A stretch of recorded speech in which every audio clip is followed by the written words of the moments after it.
Your headlines synthesized and verified. This is Neural Newscast.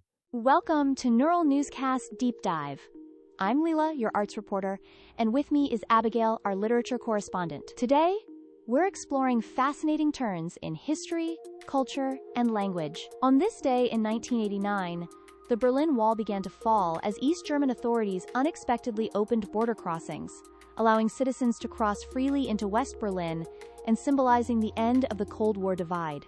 That image, people flowing through crossings they hadn't crossed in decades, has such literary resonance. It reads like a sudden plot reversal in a long, oppressive novel. Exactly. Culturally, it felt like a tonal rupture, shifting from surveillance and separation to a kind of jubilant improvisation in public life as celebrations erupted and the barrier lost its authority. For readers and writers, the moment accelerated narratives about identity and belonging. Because reunification wasn't just political, it demanded new stories to make sense of what freedom meant for everyday lives. And artistically, the fall of the wall unlocked a flood of expression. Murals reclaimed, fragments turned into art objects, public spaces reimagined, an immediate boundary-crossing burst of creativity filling the void. There's also that swift political consequence.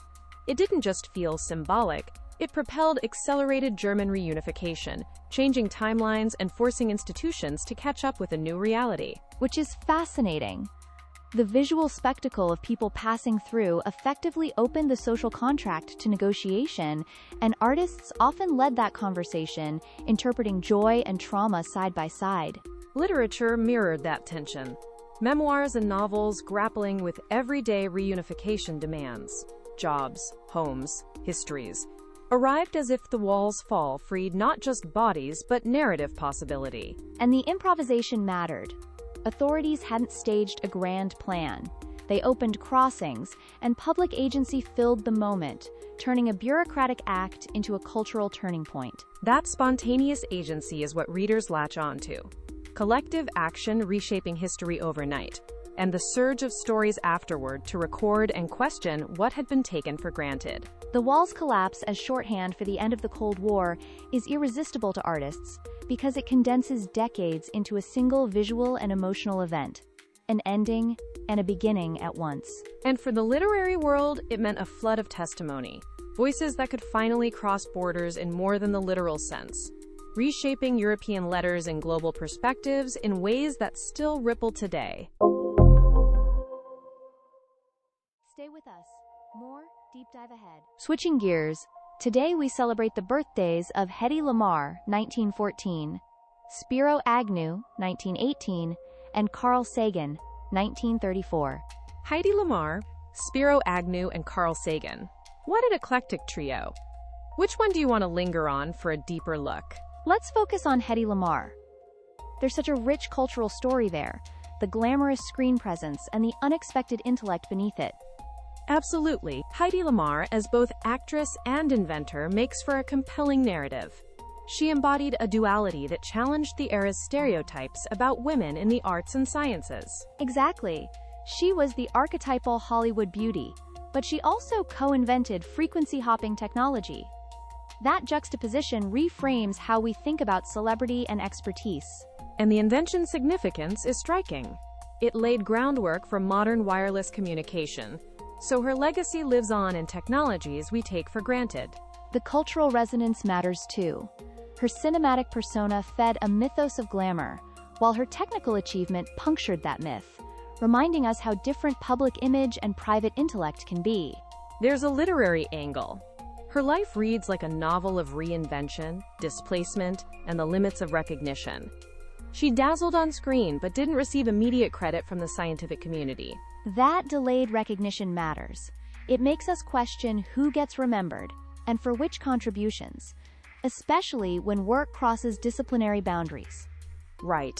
And it's a reminder that brilliant ideas can arrive from unexpected quarters. Someone celebrated for performance can also reshape technological history. I love that point. Her story also shows how the culture of her time pigeonholed women, which makes her dual achievements feel almost subversive.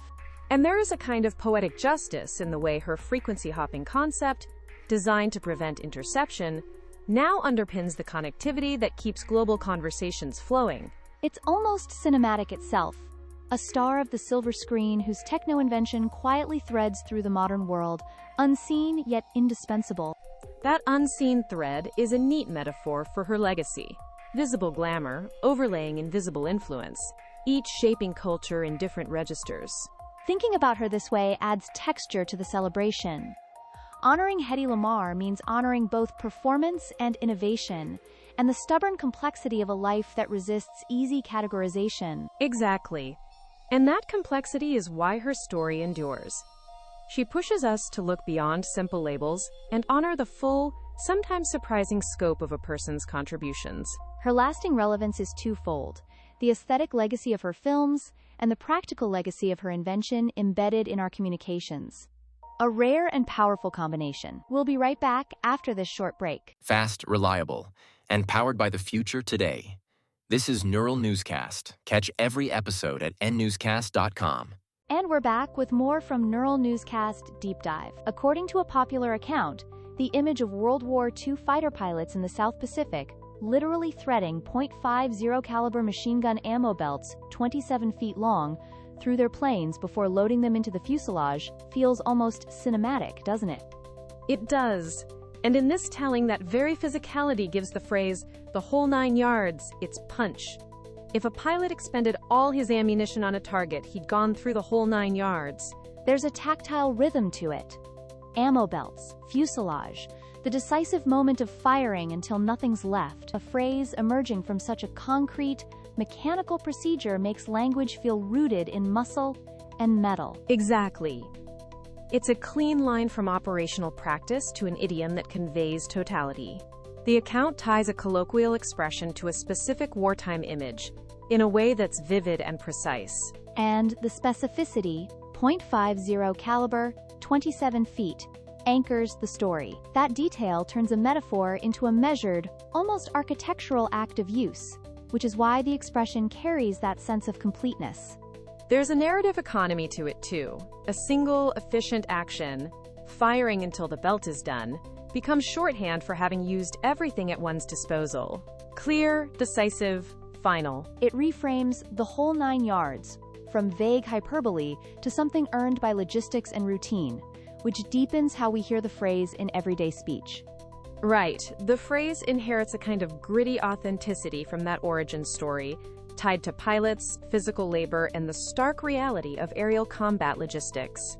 Even without exhaustive context, the image invites respect for the mechanics behind language, the way tools and procedures shape metaphor. Which is why the exact details matter. .50 caliber, 27 feet, loaded into the fuselage. Those specifics anchor why the whole 9 yards has come to mean using everything. We hope you enjoyed this deep dive. From Lila and all of us at Neural Newscast, I'm Abigail. Join us next time. You have been listening to NNC. Visit nnewscast.com for more episodes and deep dives. Neural Newscast combines real voice recordings with synthesized voices to enable prompt production without sacrificing quality. All content is generated using advanced AI algorithms developed by a human and undergoes fact-checking and human review prior to release. While we strive for factual, non-biased reporting and actively work to prevent AI hallucinations, AI-generated content can occasionally contain errors. Listeners are encouraged to verify critical information from trusted sources. For more details on our AI transparency policies, visit nnewscast.com.